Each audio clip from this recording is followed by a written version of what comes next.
Good morning, evening, afternoon, wherever you are in the world. This is Harrison Smith with another episode of Cinema, brought to you by Dark Matter TV.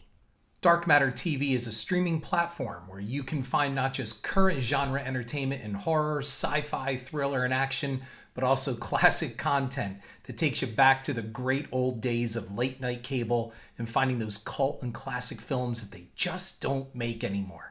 Available for download on Android or Apple, or visit darkmattertv.com. It's free, it's fun, and it's gonna grow. As most of you know, I'm starting a limited sub-series here on my personal adventures with cinema and trying to avoid it from when I was a kid and early into this industry all the way up to now and my present state and where I'm at. So I'm continuing. I left you with a cliffhanger on the episode 60 previously of where I was at the time as a boy around 8th grade, getting my first silent film camera. Here's your brief recap. And starting my first, what I call my first feature film, my feature length film, which was shot in 8th grade back between 1980 and 81. So I'm going to recap just real quick and take you through this, because I also have some great audio clips of some of the people that were involved in this, and mostly from my reading teacher from 8th grade, Donna Haddon. And she was the one that really made me think about making a feature film instead of a play. I think it would be a better film than play. That's what I think.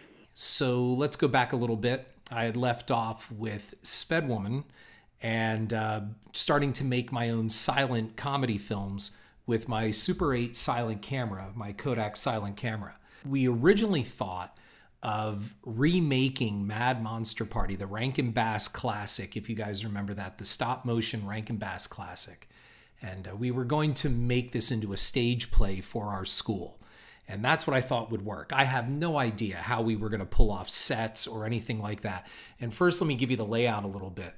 Our middle school was one of the last of what they call these open concept classrooms. In other words, the middle school was comprised basically of two gigantic circles, and it had no windows, and most of all inside, it had no walls. So the grades were separated by like coat racks, tote tray holders, and no lockers, tote trays, like cubbies, and bookshelves. So if you're sitting in 7th grade, you could look over the bookshelf right into 8th grade, and you, when you split for lunch and everything, could talk to the 8th graders as you're walking right by side.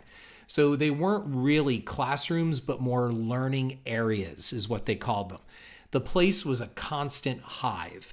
And looking back on it now, it's amazing that I learned anything. This was supposed to be part of this whole rethinking of education and the open classroom concept. The TV studio was actually positioned beneath the gym. So imagine what you're going to be dealing with sound, because it's all day long and there are always gym classes in there. So you were constantly making things with the sound of the gym overhead. And I'm going to play you some clips from this actual movie so you can understand exactly what I'm talking about. I was going to make this play version, a live action play of Mad Monster Party. Here is Donna Haddon talking about how she came to this project and talking about how this all worked. So it's really cool to hear her voice and to be able to put her into this podcast. He had been begging me for some weeks to make a live film of the cartoon version of Mad Monster Party. And I said, oh, all right, I'll watch it. So I turned it on, and at first I just went right on painting and just listened to it. And then I got kind of intrigued, so I came down off the steps and sat on the couch and looked at it and began to see that it actually could be done. And so I went back to school, and we decided that we would make Mad Monster Party. You have the TV studio downstairs. We could do all the blocking and all the rehearsing during exploratory. And when you got to the jungle scene, you could use the woods all around the school. So I would try to do things at school which involved drama, but had never thought of film until Bruce and this gang of kids came along. I had a friend who lived down the road, and she had impeccable handwriting, and she volunteered to take the audio tapes of Mad Monster Party and transcribe them into a script. So let's look at that for a minute, because I kind of preceded Hollywood with just the blatant remake kind of thing. There was no creativity involved in this whatsoever. It was, I once sat in front of the television with a tape recorder, an audio tape recorder, and I just pointed it, sat there very closely and watched this movie with the tape recorder at the speaker of our 25-inch Magnavox tabletop TV and recorded the sound. And then at one point, I had actually illustrated the movie. I drew it all out to make my own comic because, again, this was before people really had VCRs in their homes. It wasn't a commonplace thing. It was something you dreamed about. So I would have to replay the movie in my head. My friend took the audio tapes and she just simply wrote it all out. And her handwriting was just as good, if not better, than typing it. And she spent the entire summer doing this. So we were going to remake Mad Monster Party, and we're going to turn it into a great theatrical experience in our school. Our stage in that school was like almost like a Greek amphitheater. It was just this half circle that came out with a pit of seats around it.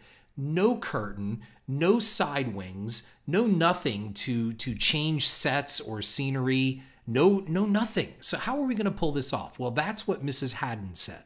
And Mrs. Haddon said, have you ever considered making a movie?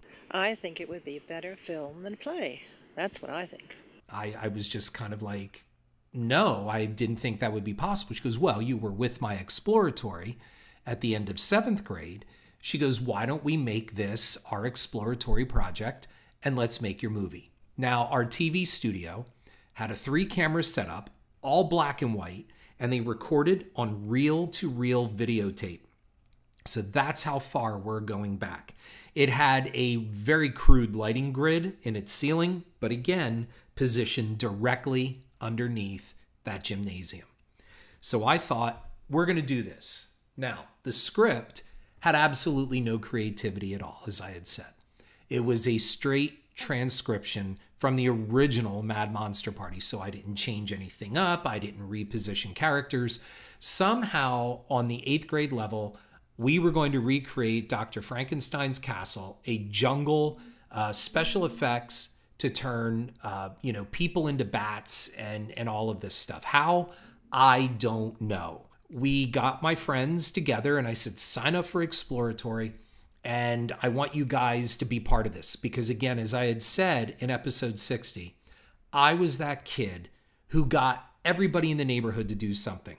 Whether it was, what we're going to do today in the summer to, like I had mentioned before, creating a haunted forest in our woods next door to our home. We lived in a very rural neighborhood. It was up to me to kind of cast this whole thing. Well, I had a best friend at the time, and he had this kind of all shucks Jimmy Stewart, Tom Hanks kind of thing going. He was a good-looking kid, very flirty, and I wanted him as Dr. Frankenstein's nephew, Felix Flanken. I'm invited to an island in the Caribbean to witness a scientific first, a new discovery. The catch was getting Francesca, who was played by Gail Garnett in the animated film. She supplied the voice, and she was this red-headed, big-busted bombshell. By all accounts, today the perfect person to play Francesca would be Christina Hendricks from Mad Men. And I see a lot of that online where people are like, oh, if they ever did a live action, she should be Francesca. And just look her up and you'll understand what I mean. Compare the original Francesca from 1967, the model, to the actress, and you'll understand. I, of course, was going to play Dr. Frankenstein, and I gave the plum role of the Phyllis Diller character to my friend who transcribed the script, because she did have an excellent personality in the way of a sense of humor. She was very funny. She was boisterous. She could definitely pull off Phyllis Diller. I had this all figured out, and we're going to make this great thing. But Bruce was the one who was gung-ho, straight ahead, let's go, nothing will stop us, and I didn't think we'd ever finish the film. We worked all year long on it, and we did finish it. So the catch was finding a Francesca, and there is an underlying motivation here. If you've seen the original Mad Monster Party, there is a cat fight, And Francesca pulls down the dress of Phyllis Diller, and Phyllis Diller rips off this very beautiful Japanese kind of style satin dress. And these two women fight in their underwear. Well, I thought, well, we're going to do this. I mean, I already had a taste for Benny Hill and girls being stripped regularly in Benny Hill's movies. We're going to do the same. So I got to find the hottest chick that I can. And there was one girl in our class who was kind of like Cher. She was just known as Tony. Her full name was Tanetta, but they called her Tony. And that's all you ever knew her by was Tony. And she was drop dead gorgeous, a cheerleader. She was a brunette. She wasn't a redhead. And here's the irony. We actually had a girl named Connie who looked, I'm telling you, like the 8th grade version of Francesca. She had the flaming red hair. She was beautiful. And she even had the Marilyn Monroe beauty mark on her cheek. And I approached Connie. Connie wanted nothing to do with it. She's like, no, I don't act. I don't want to be in front of a camera. No, thanks. No, no, no. She declined. But I turned right to Tony because I thought, this is star power. If Tony says yes, I've got something here. So even at this young age, I understood the appeal of star power. Tony did not. She was a great friend, and she said, look, I want to help you out. And then she said, wait a minute, I get my dress ripped off? And it's like, well, yeah. She's like, oh, I don't think so. And quite frankly, now, looking back on it, how are you going to do that when you're in 8th grade? What parent is going to approve that? Yes, you can rip my daughter's dress off. So we ended up casting it with someone else, and that was fine. I wanted another girl. There was kind of like this whole personal tug of war behind the scenes. But anyway, we cast this movie. And we had all my friends play all these different characters. My brother was going to play the Hunchback of Notre Dame. This is where Cynema kind of comes into play, because what I really should have done is sat down and found a way to kind of, I don't know, like restructure this thing to adapt it better and maybe even change some things up. But I didn't. I thought, damn it, I'm going right in. I'm going to bulldoze this thing right down, and I'm going to make this. We were learning. We were all learning together. I'd never done a film. I'd done a lot of drama, but I'd never done a film. So we were all learning together. And the big thing that I remember is just that togetherness, that automatic teamwork kind of thing, where we had our arguments and we had our trials and tribulations, but it was mostly just that the film kind of pulled us on, and we just each did whatever we were good at and tried to get it done. And I had this girlfriend at the time, a beautiful, tall, blonde girl who was absolutely mortified by all of this. And she said, I remember the first day you shot and you came out of the bathrooms in the white wig, because I had to look old, and the spectacles and the white lab jacket, which, by the way, had Grumman on the back. Somebody brought it in. Somebody worked in a garage or something like that, and they brought in a white Grumman jacket, but we never shot Dr. Frankenstein from the back, I don't believe, so the Grumman label never showed up. Felix Plankton is a mere human, and he's unaware of the nature of our little gathering. But he also happens to be my nephew. And she said, I was mortified. She goes, I always felt you were on the edge of popularity. But when I saw you come out dressed like that and walking through the hallways in the school on your way down to the studio, she goes, I was embarrassed to be your girlfriend. But to me, I didn't care. We're making a movie. The hardest part was understanding production value at the time. I was kind of like, look, we just got to do whatever we have to do to get this done. So there were some old stage backdrops painted on wood. They were big panels. And we kind of like even turned them on their sides. I'm going to provide a link to this movie. I'll provide it in my show notes. If you actually have the time, maybe you can watch it on your phone while sitting on the toilet. That might be the most enjoyable way to watch this. We took these panels, windows are going sideways, all because we thought we were going to create the illusion of, a castle hallway. You're not going to do that, especially underneath a gymnasium. In addition to that, I didn't understand also the idea of close-ups. Everything, although it was shot on 3 cameras, all 3 cameras were basically the same distance away. So everything was shot in kind of a master shot. Like there were no punch-ins or close-ups. I wasn't doing that. And I'm really not sure, looking back on it now, if there really was any kind of editing that could go on. It was reel-to-reel tape, and I don't think they had any type of editing system. They had fades, they had a control panel, like a switch panel that you could raise up and down, the handle to do a crossfade or a dissolve. But I think you almost had to do all of your editing and camera stuff right in the camera while it was happening, almost live like television. I don't think there really was any post-production that was available. I didn't understand that really I should position one camera close and they should move. All the cameras were on like tripod wheels, so you could move these things around. Here's the other thing. Everybody was outfitted with wired microphones. So you clip these mics. They weren't lavs, they weren't wireless, and you clip these things and they had like 25-foot wire lengths. So you're on leashes. And there are times you clearly see the kids walking and picking up their microphone as if it's part of their wardrobe to move around so somebody doesn't trip over it or step on it. It's really quite embarrassing.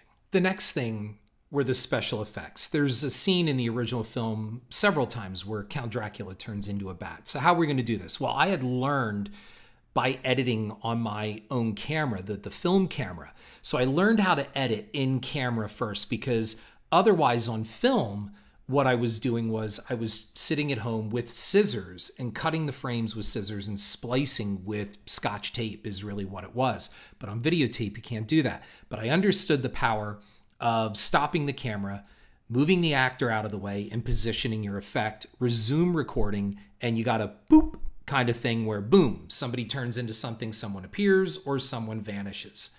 So I tried that on video.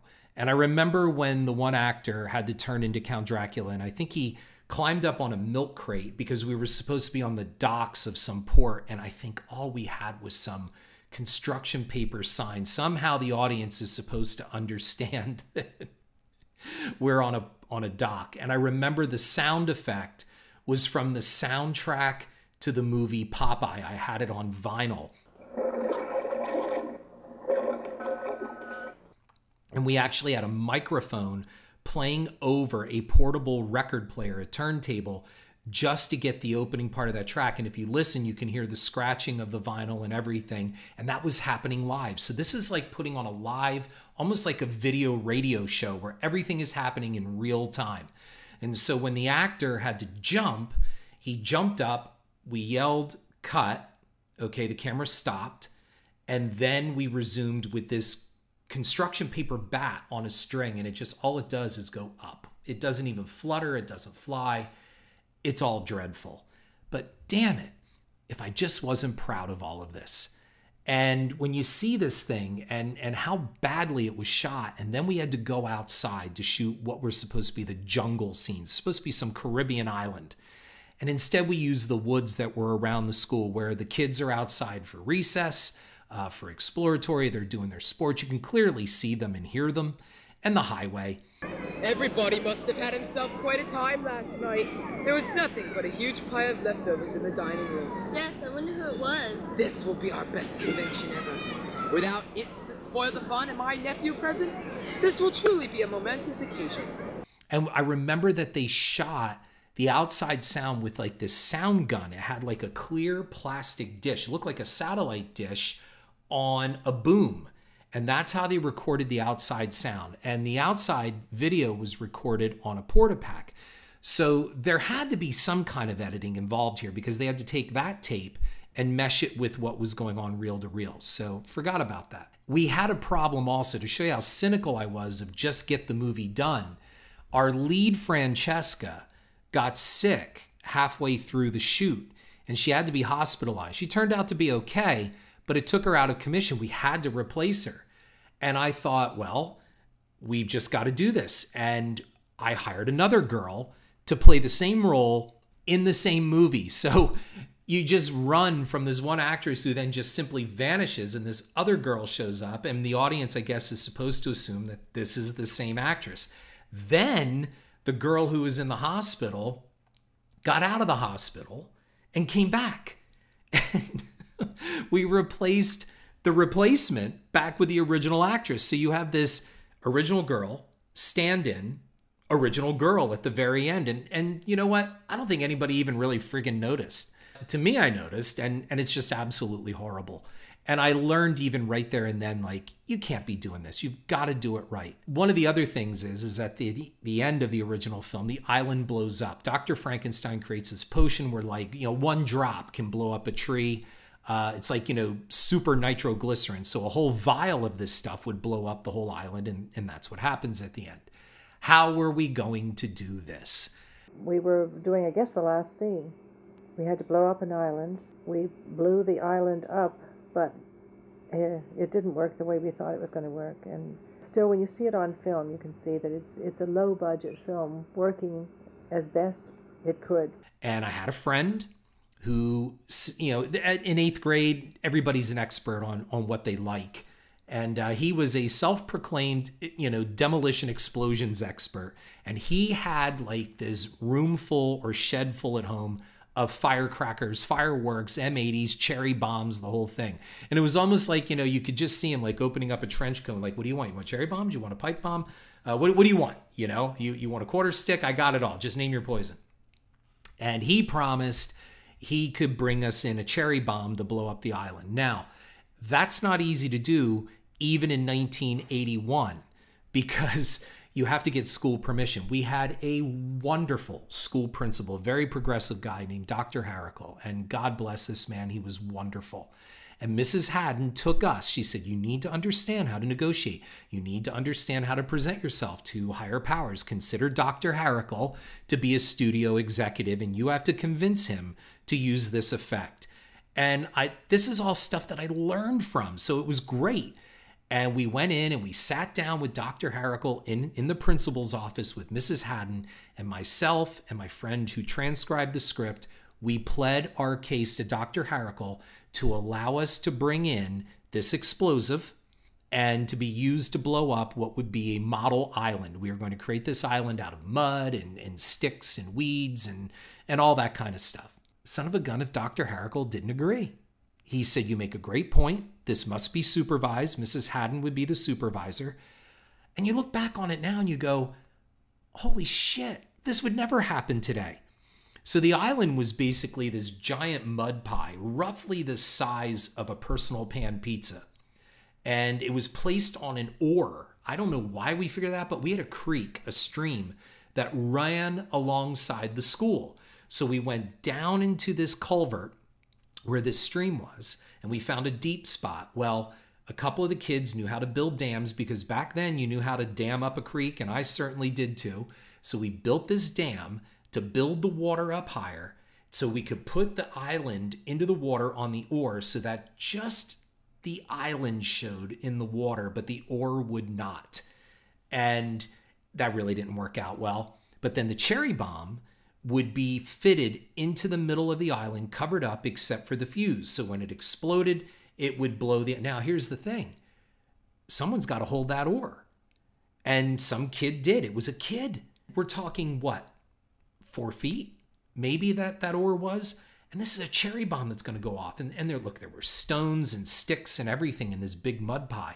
When that thing blows, we never even thought of eye protection. And I know Mrs. Haddon didn't. There was nobody down there with goggles because the zooms on these cameras weren't that great back then.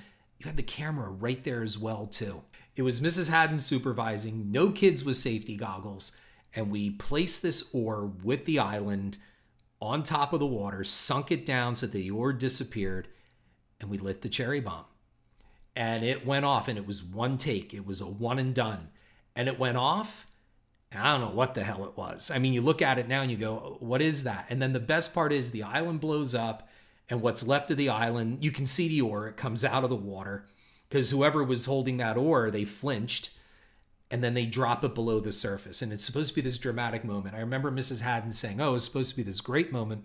These 2 maple leaves come floating right by and they're bigger probably than what the island was. And we left it. There was no editing it out. That's the way that it worked. And we finished the film. And our rowboat at the end, which I'm going to play for you, here is the rowboat scene at the end with that really, really bad gym sound over top when Felix is comforting Francesca.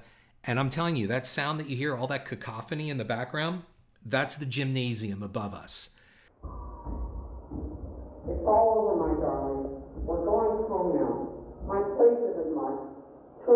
some furniture medicine cabinets.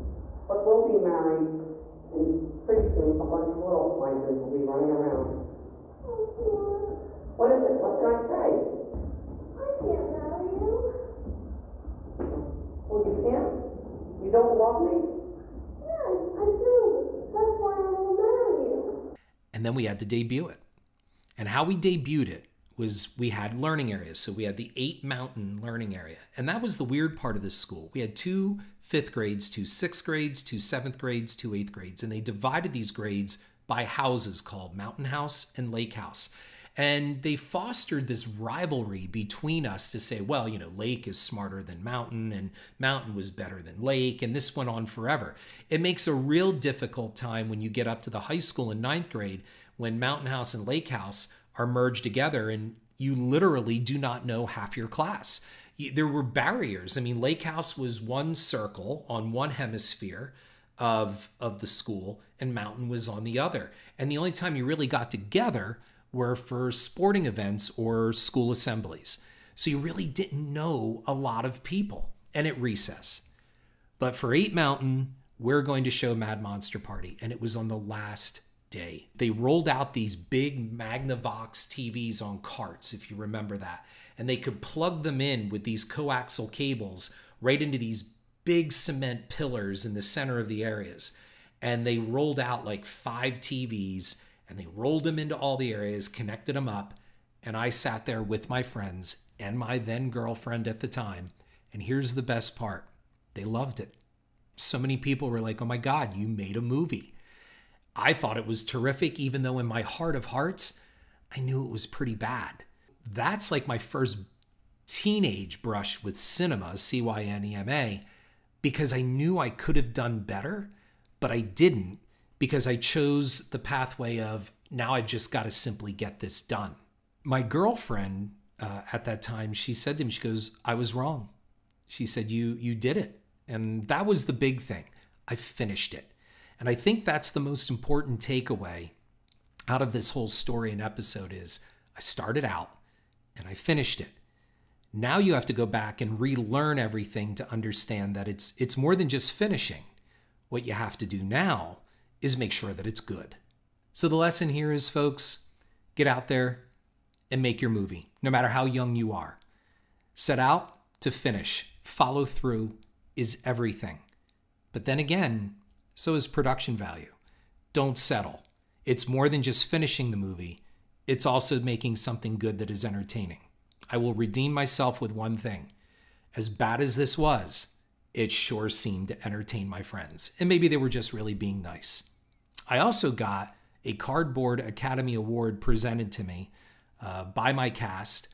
And I thought that was terrific. And as a matter of fact, I'm looking at it right now as it still sits on my desk from 1981. And I have a photo of it as well, too. That is really it for today's sub-series and limited series on my personal growth with cinema. Next week's episode will go back to how Spedwoman developed and a real battle with cinema there. This is Harrison Smith, thanking you again for your time, and I look forward to reminiscing and talking with you next week. Check out my cinema blog on horrorfuel.net and download Dark Matter TV for your Apple or Android devices.